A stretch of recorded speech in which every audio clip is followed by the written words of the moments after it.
Hello Year 4, welcome to chapter 23 of Wonderscape.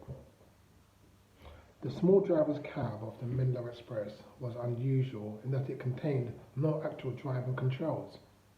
As Arthur and the others huddled inside, he started to feel increasingly twitchy, wondering what lay in store in the next part of the realm challenge. The Menlo Express travels in one direction, Milo said, lowering the window in the door to the left and pointing ahead of them. Forwards, a breeze blew from inside, carrying the candy floss scent of the fairground. On the opposite side of the cab was a door with another window, and at the front of a Hexperian branded motorbike helmet hung from the hook on the wall. Other than that, the tiny space was empty. The gears accelerated and the brakes were configured automatically, Milo continued. All we can do is start the engine. And how do we do that? Ren asked, scanning the room. There's nothing here. Arthur had already seen the outside that the Menlo Express wasn't a steam train. Knowing the locomotive wasn't themed around Thomas Edison, he recalled what he knew about the inventor's history. As luck would have it, they had done a whole project on him in physics last term. Edison had been an important figure in the war of the currents and technological battle to see who would introduce electronic power to America first. The train could run on electricity, he speculated. Perhaps there's another set of switches somewhere. She uses far more environmentally friendly fuel than that, Milo said excitedly. He unhooked the motorcycle helmet from the wall. Its black shell was slightly transparent, and Arthur could see the lights glowing under the surface. The Menlo Express is powered by ideas. As Milo pulled on the helmet, Arthur found himself smiling at how apt he was. He remembered his physics teacher saying Edison had believed that ideas moved us forward. It made perfect sense. Then, that a train named the Menlo Express would be powered by them. There was a low rumble as the floor vibrated and the train jerked. Arthur steadied himself against the wall as they started rolling forward. That will only get us so far, Milo said, pulling off the helmet and offering it to Arthur. You try. The more original the ideas, the more power it gives the train. Arthur hesitated, realizing what must have just happened. The train's engine had sparked into life. Milo had fed it an idea through the helmet, somehow. He wiped his sweaty hands on the back of his jeans before accepting the helmet from Milo. Can it be any idea at all? Milo nodded. One from each of you should give us enough power to take us where we need to go. Arthur glanced uncertainly at Ren and Cicely before wriggling the helmet over his head. Tiny lights flashed inside. The mix of the colours, purple, yellow and green, red and blue, gave him a disorientated feeling of being inside a disco ball. He furrowed his brow and tried to think of something brilliant. Unfortunately, the first thing that popped into his mind was the idea for a garden gnome burglar defense system. As he considered how it might work, the gnomes would have cameras in their eyes and invisible laser beams shooting from the ends of their fishing rods. He felt the floor wobble and had to steady his legs as the train sped out. Ren slapped him on the back as he took the helmet off. Good one, she said. What did you think of? When he told her, she laughed. I've got my idea already, she said. Spaghetti bolognese toasties. Best invention I've ever come up with. Cicely crinkled her nose. Yuck, they sound gross. Sound gross and look gross, Ren agreed proudly, but taste delicious. The train sped up once. Ren had the helmet on and accelerated again when it was Cicely's turn. It's difficult to think of something under pressure, Cicely admitted, putting the helmet off. I thought about those awful makeup-themed weapons the V-classes use and imagined a shield to defend against them. You wear it as a necklace, and when you're attacked, it turns really big to save you. Oh, and it matches whatever outfit you're wearing. Arthur laughed and stuck his head out of the window as they left the fairground behind and vented across the dusty red land. Wind roared in his ears. Where are we going? Can you see the mountains in the distance? Milo asked. Arthur squinted. An outcrop of jagged orange rocks crowded the horizon. There's a train station on the other side. In order to get there, we have to switch to another set of tracks while the train is still in motion. That's the challenge. If we don't move onto the new tracks, these ones will take the train all the way around back to the fairground. Arthur remembered the riddle, scroll hanging in the first carriage. Only dreams and innovations will bring the train into the station. The clues had been there all along. Mallow's finger squeaked as he drew a traffic light in the condensation on the opposite closed window. The points are controlled by a mechanical lever that looks like this. It has 3 numbered paddles on it. We have to hit the correct one as we go past. Trouble is, the correct one changes every time. So how do we know which one to hit? Ren asked. Is it just down to luck? Arthur could hear the worry in her voice. With all of that at stake, they couldn't afford to rely on chance. Right before the switch, the train passes through a tunnel, Milo explained, cleaning a large circle in the condensation with his sleeve.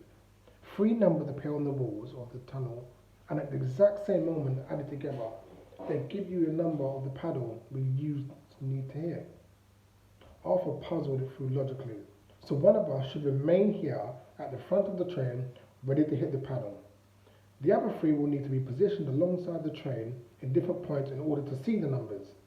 Then, when we need to find a way to communicate the numbers to the person at the front, Cicely said following. Milo smiled at them. Exactly. Ren, you should be head of the train, Arthur decided. You've got the best chance of hitting the correct paddle with an arrow. Milo glanced at a huge bowl slung over Ren's shoulders. What other wonder skills have you 3 collected? Arthur had an encyclopedia in his head, and I'm a human compass, Cicely answered. If I remember correctly, I don't think there was a wonder skill mentioned in the loop for Wangari Mathieu's realm challenge. Wangari Mathieu, whose face brightened. No, I designed that realm. Instead of a wonder skill, every time a wanderer completes the Hexperion challenge, it donates dirt to the intergalactic green belt movement, he added with a huff.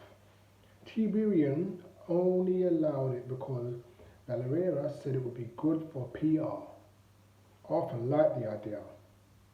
Wangari Magtai would certainly approve. The cab swayed as they ran over an uneven set of track, and the carriage behind them rattled. How are we going to communicate with Ren?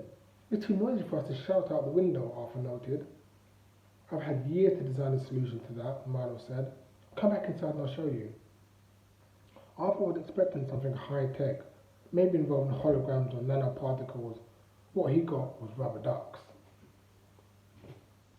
As soon as you see your number appear on the tunnel wall, you write it on the duck, Milo explained, standing next to an inflatable pond full of yellow plastic birds. It obviously gathered them from a hooker duck stand in the fairground. When you attach it to this, he continued, signalling a rope strung outside, it connected to a system of pulleys and runs the entire length of the Menlo Express. Arthur hadn't noticed the rope before, perhaps because it was being fixed to the opposite side of the train from where they boarded. Pulling on the rope will carry your duck all the way to Ren, Milo continued. Then she just needs to add all 3 numbers together and shoot at the correct target. Ren smiled nervously. Arthur figured this would probably be the most important calculation she ever did. With 15 minutes to go before they reached the tunnel, they got into position. Milo handed them each a bag of candy floss, the only food he had an unlimited supply of, and as Arthur waited alone, he devoured the entire portion. The instant sugar rush was what he needed to keep focus. His nerves bubbled as he gripped the rubber duck in one trembling hand and the lidless marker pen in the other. Through the open window in front of him, the landscape of the Nereus flashed past in an orange-red blur. Arthur hadn't faced a Wonderscape challenge without Ren and Cicely by his side before, and he could feel the difference. His legs were more jelly-like, his belly somersaulting as if they were doing an Olympic display routine. When the 3 of them were together, he felt stronger. That was the power of friends. See, the number, write the number on the duck, send the duck to Ren, he jawed to himself. He hoped the others were managing to keep their anxiety in check better than he was. Outside, it abruptly fell dark. Arthur tensed, knowing that he must have entered the tunnel. He could hear the hiss and rattle of the train wheels echoing inside. Breathing deeply, he concentrated on the rocky wall, determined not to mess up. Seconds passed that felt like minutes. Then the number flashed in red light on the stone. 16. Arthur's fingers shook as he wrote it clearly as he could on the duck's breast. Dropping the marker to the floor, he secured the duck to the rope and began to pull. With every stroke of his arms, he was reminded that the tickling hands on his watch. If he messed up this challenge, they'd find themselves back where they started, with little chance of returning home, before the universe went into autocorrect. His heart leapt as another duck slid by on the rope. It had to be Cicely's. She was standing a couple of carriages down from him. Light returned from the window as the train rocketed clear of the tunnel. Still tugging on the rope, Arthur stuck his head out and got a face full of wind. His pulse quickened and he watched the Menlo Express race toward the junction of the tracks. Come on, Ren, you've got this. Up ahead, the strange signal box that Milo had drawn was painted in dry land, several meters from the side of the track. 3 paddles numbered 18, 34, and 72 protruded from his right hand. Arthur had no idea which was the correct one. He tensed as his arrow streaked through the air and hit the number 72 squarely in the middle. The paddles spun around like a wind turbine, and with a loud creak, the track shifted. Another felt the floor jerk, and Arthur switched over. Yes, when he cheered, releasing his grip on the rope and running toward the front of the train. His whole body felt lighter as he dashed through each carriage. When he got to the driver's cab, Milo and Cloud were already there, celebrating. Ren's cheeks were flushed. Thanks, she mumbled. When Arthur congratulated her, I don't think we've ever felt any more pressure in my life. Cicely arrived to further cheers and delirious barking from Cloud. Arthur felt so proud of all of them. They had started off barely able to work together as a team. Now look at them. The train rumbled on for a few minutes before it began to slow. A station appeared in the distance, drawing closer. It was similar to the design of the one to the left behind in the fairground, with bright lights outlining its structure like a vanity mirror. As the Menlo Express came to a stop alongside its platform, a ball of red mist materialized over the driver's cab, and the roan key fell into Milo's horse's waiting hand. Staring down at it, he swallowed. Arthur could see emotion shining in his pale grey eyes. I've dreamed about this moment for 4 years, he said slowly. Thanks to you three. It's really happening. I'm finally getting out of here. As they stepped onto the platform, Ren drew her bow. Since you've never made it this far, there might still be an active T-class units in there, she said, turning left and right. Arthur scanned the place wearily, save for a jukebox vending machine flashing wildly at the opposite end. It was eerily deserted. He and the others wandered onto a portico and a large wood-panelled hall with a high white ceiling, shelves lined with walls filled with odd assortments of machine parts, giant plastic tubes and camera lenses, metal cylinders, wooden cogs, intricate glass dials, and reels of wire. Arthur even spied a rubber car horn in the centre of the room where 2 devices he recognized. From the project was Edison's, used for recording and playing sound. A shiny brass photograph sat beside a wooden cabinet with a peephole viewer at the top. A kinetoscope, an early device that allowed people to view motion pictures. Sunlight fell through the bay windows that opened onto a terrace at the back. Cloud pushed his nose against the floor and gave a sniff. Where are we? Cicely asked, venturing outside. Following at her shoulder, Arthur passed a well-worn leather armchair beside a coffee table. Upon it was a scale model of an entire railway, featuring a miniature version of the fairground, the mountain tunnel, the track junction, and the Menlo Express. Small sections of the model lay scattered across the table's surface like board game pieces. It was almost as if someone had been sitting there, redesigning it. When Arthur stepped into the sunlight, he gasped. The terrace overlooked a busy street corner where old-fashioned motor cars rumbled alongside the road, and mimics in wide-brimmed hats and long raincoats swished past. A few blocks away, behind a multi-story apartment building, the entire top half of the Empire State Building rose into the city. This wasn't any old city, it was New York. Those are definitely T classes, Ren said, staring down at the shaft of an arrow. We need to find a wonderway and get out of here. Behind them, footsteps thumped against the floorboards. Who are you? An American voice said sternly. How did you get here? Arthur spun around to see an older gentleman in a dark suit and burgundy bow tie rushing towards him. He had bushy brows, neatly parted, wispy hair, and intelligent blue eyes. Mr. Edison, Arthur exclaimed. The man stopped a few meters short of them. That's correct, he squinted. Wait, are you flying pipsqueaks I've been seeing on the Wonder News? Arthur cringed. It was embarrassing enough being called a pipsqueak in the Wonder News, let alone having a legend from human history address you that way. Sir, it's an honor to meet you, Milo Hurt said, extending his hand. I know you too, Edison muttered angrily. You're one of the founders of Experian, just like Tiberium Nix. But Milo's one of the good guys, Cicely blurted. Please, we're on a mission to stop Tiberium and get home before we turn into slime. Can you lead us into a wonderway? We don't have much time. Edison skimmed their faces. How can I trust that you're not working with this Tiberium? He has agents everywhere. This could be a trap. For 4 years, I've been here on my own, and that train had never pulled into the station. Arthur could hear his frustration as Edison's voice. After everything the inventor was likely to have been through in the Wonderscape, Arthur suspected it would take more than words to convince him of their sincerity. What if we could show you that we were telling the truth? Arthur said, remembering he still had the M73's neuroprocessor in his rucksack. He unshouldered the bag, loosened his top, and tipped the contents onto the floor. Amid the crumpled exercise books, pencils, and crisp wrappers, M73's neuroprocessor glowed like a magic jewel. This belonged to an M-class mimic. You won't have met any, but they look like Milo. It contains recordings that prove he and Tiberium aren't on the same side. Edison took the neuroprocessor suspiciously and shut his eyelids. A split second later they flicked open. How many other people have seen these recordings, he blustered.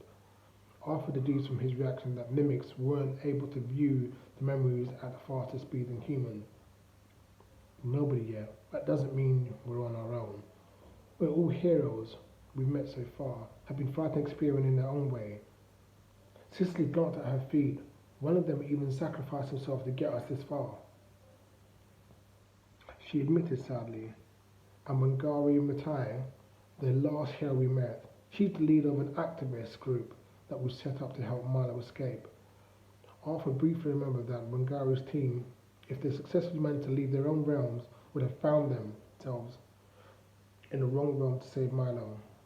That meant it was up to him, Ren and Cicely, to get Milo safely out of here and give him the best possible chance of vanquishing his brother once he had sent them home. I'd hoped other heroes weren't trying to fight back, Edison murmured, but I wasn't sure.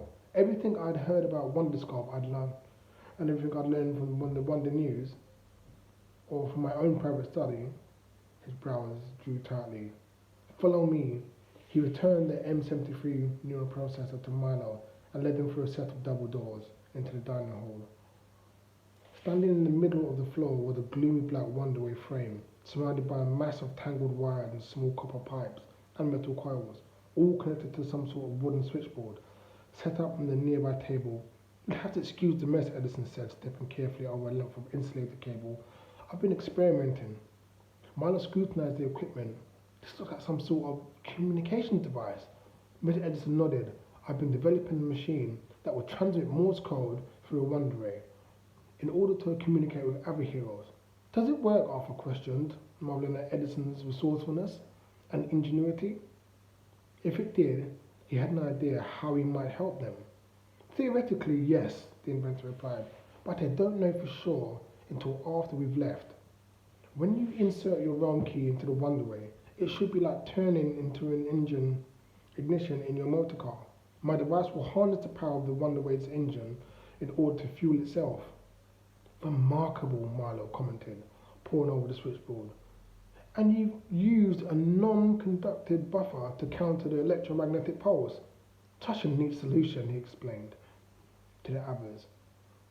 Wonderways emit bursts of electromagnetic electricity when you pass through them that can disrupt electric equipment. Ren touched her child's pocket. That's why our phones haven't been working, isn't it? Every time we traveled through a Wonderway, they got zapped. Arthur wanted to understand more, but he could sense time was slipping away. Mr. Edison, if your machine does work, would you be able to send a message to Wangari Maathai for us and tell us what's happened? And the other heroes we met. Cicely added hastily. She grabbed the pen and a sheet of paper off the table and scribbled the necessary names and realms of numbers. Edison assessed them thoughtfully. I will do my best. Which realm are you off to now? 18, Milo said, tapping it on the Wonderway keypad. The inventor made a note of the same sheet, and Milo inserted the realm key. Assembled before the Wonderway, they all took a step back and their fingers of blue smoke curled around the frame and grew into a twisted mass. A grey stone note appeared in the middle. I really hope that's not blood, Cicely said, signalling towards a suspicious red stain on the foot of the door. Arthur swallowed as he got ready to walk through. He glanced at his watch. Their window was closing.